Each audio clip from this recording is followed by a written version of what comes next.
Bem-vindos ao The Debate. Hoje, vamos colocar em perspectiva um estudo de 2018 de Chen e Van der Wiel, que saiu no American Journal of Epidemiology. Ele basicamente analisou dados de longo prazo de um outro estudo, o Growing Up Today Study, o GUTS, para ver se uma criação religiosa na adolescência estava ligada a como os jovens adultos se sentiam e viviam, assim, anos depois, né? O estudo notou algumas conexões, coisas como maior satisfação com a vida e também menor uso de maconha entre aqueles com mais práticas religiosas. Exatamente.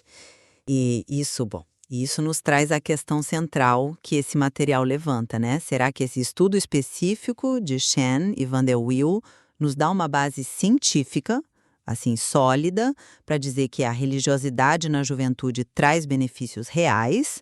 Ou será que as suas fragilidades metodológicas, os seus problemas, são tão significativos que acabam, assim, comprometendo a validade do que ele conclui, tornando difícil confiar nos resultados, né? Olha, o meu ponto vai ser que, mesmo com limitações que é verdade, os próprios pesquisadores apontam, o estudo tem méritos metodológicos importantes. O acompanhamento por anos, os ajustes estatísticos para várias características, o uso de técnicas como os e-values, tudo isso mostra um esforço de rigor, sabe? Eu vou argumentar que, por isso, as associações que eles encontraram nos oferecem sim algumas pistas válidas. Pelo menos, claro, para o grupo específico que foi estudado. Ou seja, ele sugere uma possível ligação protetora entre práticas religiosas e certos comportamentos. Uhum. Já minha perspectiva é que essas limitações não são pequenas, sabe? Elas são estruturais, a começar pela amostra de participantes, que é, assim, muito pouco representativa da população geral. Aí você soma isso, um grupo de comparação que é problemático, a mistura de conceitos diferentes como oração e meditação, e a falta de atenção, né, a possíveis efeitos negativos da religião. Para mim, esses problemas metodológicos são tão sérios que tornam difícil, se não impossível mesmo, generalizar as conclusões. Eu vou argumentar que, por causa disso, os aparentes benefícios vistos aqui podem ser, na verdade, apenas reflexos das condições sociais e econômicas daquele grupo específico, dizendo muito pouco sobre o efeito da religião em si. Certo. Deixa eu detalhar um pouco a minha visão. Primeiro, o desenho do estudo é um ponto forte, sim. Acompanhar os mesmos jovens por, 8 a 14 anos, o que a gente chama de abordagem longitudinal prospectiva, isso é essencial. Permite ver o que veio antes, a prática religiosa na adolescência ou os resultados na vida adulta. Isso ajuda muito a pensar se uma coisa pode ter levado a outra, embora, claro, não prove causalidade sozinho. Depois, tem o cuidado estatístico. Usaram métodos avançados, as tais equações de estimação generalizadas, para analisar os dados. E fizeram algo crucial. Ajustaram os resultados para um monte de fatores. Coisas como a situação socioeconômica, a saúde da mãe e, muito importante, ajustaram até mesmo pelo estado anterior da pessoa naquilo que estavam medindo. Por exemplo, se a pessoa já tinha, mais satisfação com a vida antes. Isso reduz o risco da chamada causalidade reversa, né? Ou seja, ter mais certeza que não é a pessoa já mais feliz que busca mais a religião. Outra técnica interessante foi calcular os e-values. Pensa nisso como um teste de estresse estatístico. Ele tenta medir o quão forte um fator escondido, que o estudo não mediu, teria que ser para fazer desaparecer a ligação encontrada entre religião e bem-estar. É uma forma de verificar a robustez dos achados contra influências desconhecidas. E os resultados? Encontraram ligações estatisticamente significativas mesmo depois de correções para múltiplos testes, em alguns casos entre ir à igreja toda semana, ou orar ou meditar todo dia, e coisas como maior satisfação com a vida, mais otimismo, mais voluntariado, ter um senso de propósito, perdoar mais facilmente e também menor chance de usar maconha ou começar a vida sexual muito cedo. Sim, os autores admitem que a amostra é limitada, a maioria branca, filhos de enfermeiras, e que foi difícil separar oração de meditação nos questionários. Mas essas limitações, na minha opinião, não apagam o valor das associações estatísticas encontradas dentro desse grupo. sugerem que para esses jovens, a religiosidade pode ter tido sim um papel protetor. Entenda a defesa da técnica, mas eu vejo a questão de forma bem diferente. Para mim, essas limitações não são só notas de rodapé. Elas atingem o coração do estudo e a sua utilidade prática, sabe? O problema central, o que eu chamo de pecado original aqui, é a amostra. Quem são essas pessoas? Adolescentes majoritariamente brancos, de classe média ou alta, filhos de enfermeiras nos Estados Unidos dos anos 90. Isso é tão específico que, nossa, quase parece uma caricatura de um certo grupo social. Essa escolha de amostra praticamente anula o que a gente chama de validade externa. O que isso significa na prática? Que a gente não tem como saber se o que foi visto nesse grupo vale para mais alguém, nem para outros americanos, nem para pessoas em outros países ou de outras classes sociais. Os resultados ficam presos àquele contexto muito, muito particular. Outro ponto crítico é o grupo usado para comparação. O estudo compara quem pratica religião com quem respondeu nunca frequenta serviços religiosos. Mas quem são essas pessoas que nunca frequentam? É uma mistura de gente muito diferente. Tem ateus, agnósticos, pessoas com outras crenças não organizadas, talvez até religiosos que só não vão a cultos. Comparar os praticantes com esse grupo tão diverso, bom, não nos diz muito, né? É como comparar corredores com um grupo que inclui desde gente sedentária até jogadores de futebol, a comparação fica confusa, perde o sentido. E tem a questão de juntar oração ou meditação como se fosse uma coisa só. Isso é uma falha conceitual séria para mim. Oração, geralmente ligada a uma divindade, e meditação que pode ser totalmente secular, como mindfulness. São práticas bem distintas. Colocar as duas no mesmo saco impede a gente de saber qual delas, se é que alguma delas, está realmente associada aos resultados. A justificativa de que os dados eram frágeis para separar não me convence. Isso só obscurece a interpretação. E vamos combinar. Confiar só no que as pessoas dizem fazer sobre práticas espirituais complexas já é um terreno meio escorregadio por si só. Além disso tudo, o estudo simplesmente passa uma borracha nos possíveis lados negativos da religião. Não se fala de preconceito, de repressão, de conflitos internos por causa da fé, comunidades tóxicas ou até recusa de tratamento médico por motivos religiosos. Apresentar só o lado bom é criar uma imagem distorcida, enviesada. O foco em maconha e sexo precoce, em vez de outros problemas talvez mais graves de saúde pública, como álcool, violência, ou saúde mental de uma forma mais ampla, também levanta questões. Parece uma escolha, assim, conveniente para uma certa visão de mundo, né?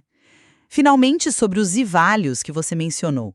Eles testam a resistência contra fatores não medidos, mas eles não consertam o problema fundamental de ter partido de uma amostra já selecionada e nada representativa. É como testar as seguranças de um carro que só anda em pista lisa. O teste pode até ser bom, mas não diz nada sobre como ele se comporta na estrada real, cheia de buracos. Por tudo isso, eu não consigo ver esse estudo como uma evidência forte.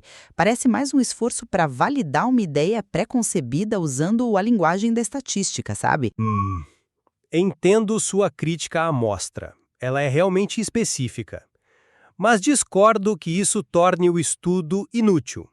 Em epidemiologia, é comum começar com grupos específicos. Pensa em estudos iniciais sobre fatores de risco para doenças cardíacas, por exemplo. Muitos começaram com grupos de homens brancos de meia-idade. O ponto-chave aqui é a validade interna. Ou seja, dentro daquele grupo estudado, as análises longitudinais e os ajustes estatísticos dão uma boa confiança de que as associações encontradas são reais para eles. Você diz que pode ser só a conformidade social ou privilégio socioeconômico. É uma possibilidade, claro. Mas os ajustes estatísticos tentaram controlar por muitos desses fatores socioeconômicos e comportamentos anteriores. Eles não são perfeitos, óbvio, mas ajudam. Mesmo não sendo generalizáveis diretamente, esses achados podem sim levantar hipóteses importantes. A ciência muitas vezes funciona assim. uma observação num grupo restrito que depois é testada em populações maiores e mais diversas. Não podemos simplesmente descartar o estudo só porque a amostra não é um retrato fiel do mundo. Chamar essa amostra de específica é um jeito bem suave de colocar a coisa. Para mim, ela é fatal para a relevância geral do estudo. A validade interna, essa confiança nos resultados para aquele grupo, pode até existir no papel, nos cálculos, eu entendo. Mas qual o valor prático disso se a gente não pode aplicar mais ninguém? É o que a gente chama de falta de validade externa. Você deu o exemplo dos estudos cardíacos, mas a meta ali sempre foi expandir para outros grupos, né? Aqui, a própria natureza da amostra, tão ligada a um contexto social e cultural particular dos Estados Unidos dos anos 90, torna difícil até imaginar que os resultados se apliquem fora dali. Pode ser que a religião nesse grupo estivesse tão, mas tão entrelaçada com uma rede de apoio social forte, pais presentes, boas escolas, acesso a oportunidades, que o estudo mediu foi, na verdade, o efeito desse pacote todo e não da religião isoladamente. Aquela analogia do telefone em 1936 que o pessoal usa às vezes, naquela época, ter telefone estava ligado a votar no candidato certo, mas só porque os ricos que tinham telefone tendiam a votar nele. A correlação era real na amostra de quem tinha telefone, mas era totalmente enganosa para a população em geral. Aqui pode ser parecido. O grupo estudado já era, por natureza, de baixo risco para muitos problemas.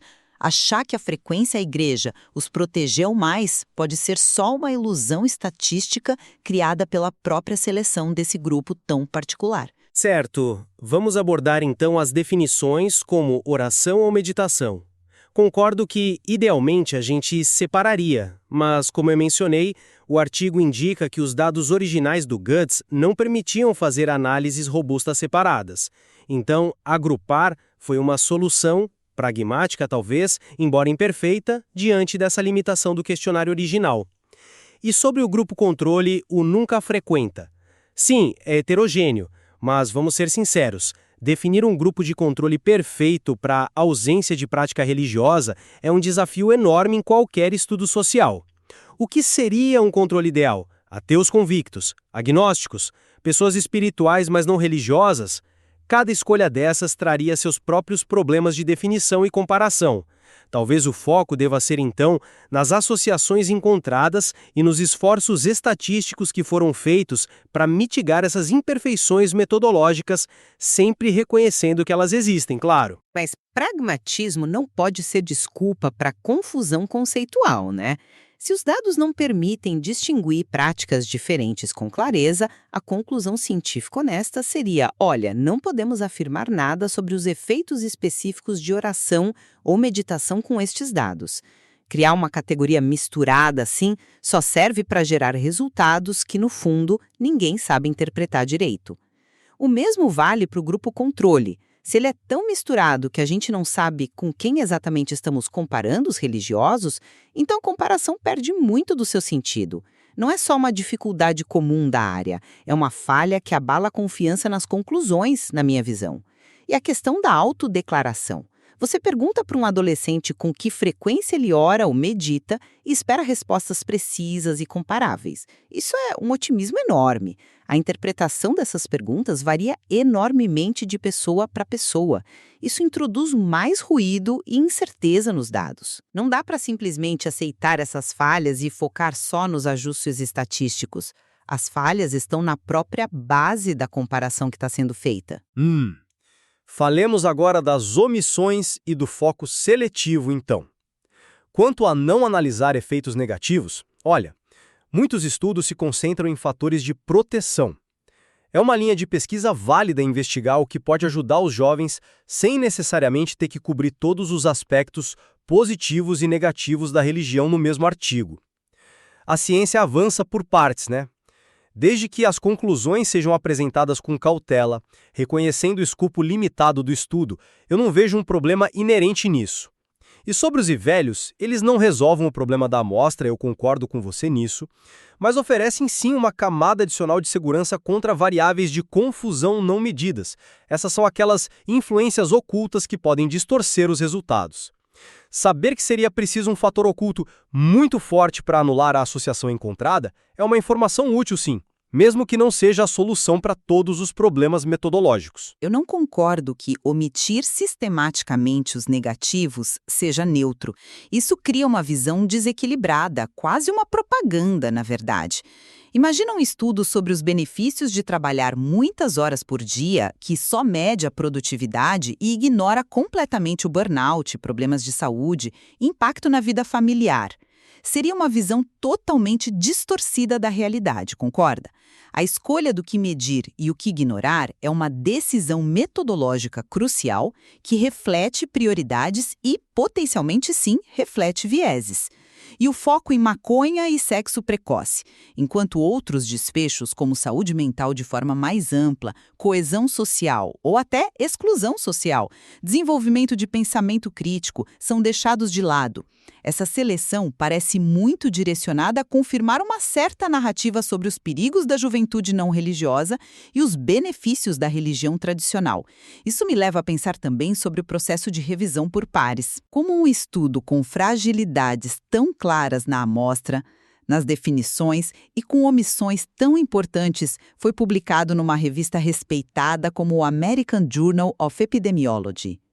Talvez, como algumas pessoas sugerem, exista uma tendência a não aplicar o mesmo nível de escrutínio crítico a estudos sobre religião, como se aplica, por exemplo, a pesquisas financiadas pela indústria farmacêutica ou de alimentos. A revisão por pares é importante, claro, mas não é imune a falhas, especialmente em temas onde há fortes crenças culturais e ideológicas envolvidas. Bom, para concluir então, eu mantenho a minha posição. O estudo de Shane van der Wiel, mesmo com suas limitações claras, especialmente a amostra muito particular, ele emprega ferramentas estatísticas que são robustas. O desenho longitudinal, os ajustes para múltiplas variáveis e as análises de sensibilidade como os e-values. Isso tudo confere um grau de validade interna aos achados. Ele mostra associações entre práticas religiosas na adolescência e alguns resultados positivos na vida adulta jovem, naquele grupo específico. Não podemos pegar esses resultados e aplicar para todo mundo, isso está claro, mas eles levantam questões importantes sobre potenciais fatores de proteção na adolescência que merecem sim ser investigados mais a fundo com amostras mais diversas e métodos aprimorados. Ele pode servir como um ponto de partida para pesquisas futuras. E eu reforço a minha conclusão. As falhas aqui são muito profundas para serem relativizadas dessa forma. A amostra, extremamente enviesada para mim, anula a relevância prática dos achados. A mistura de conceitos como oração e meditação impede qualquer clareza sobre o que realmente está em jogo. A omissão sistemática dos aspectos negativos distorce a realidade. E a seleção de desfechos parece conveniente demais para não levantar suspeitas. Tudo isso junto compromete seriamente a credibilidade científica do estudo. Ele acaba funcionando mais como um exemplo de como a linguagem estatística pode ser usada, talvez até sem intenção direta, para dar um ar de ciência a ideias pré-concebidas. Ele nos lembra da importância fundamental de analisar criticamente não só os números, mas toda a estrutura da pesquisa. Quem foi estudado, como as coisas foram medidas, o que foi deixado de fora e, crucialmente, por quê. Concordamos certamente que investigar a relação entre religiosidade e bem-estar de forma científica é algo extremamente complexo, né? Cheio de armadilhas metodológicas. Sem dúvida alguma. E analisar este estudo em particular expõe muito bem essas dificuldades inerentes à pesquisa observacional em ciências sociais. Mostra também como é fundamental ter diferentes olhares críticos, como o nosso aqui hoje, para tentar chegar a uma compreensão mais equilibrada e completa do fenômeno. Exato. Assim, deixamos a reflexão final para quem nos ouve, né? Ponderando os argumentos e as evidências que trouxemos hoje sobre o valor e os limites deste estudo específico. Há, sem dúvida, muito mais a explorar neste material e no tema como um todo.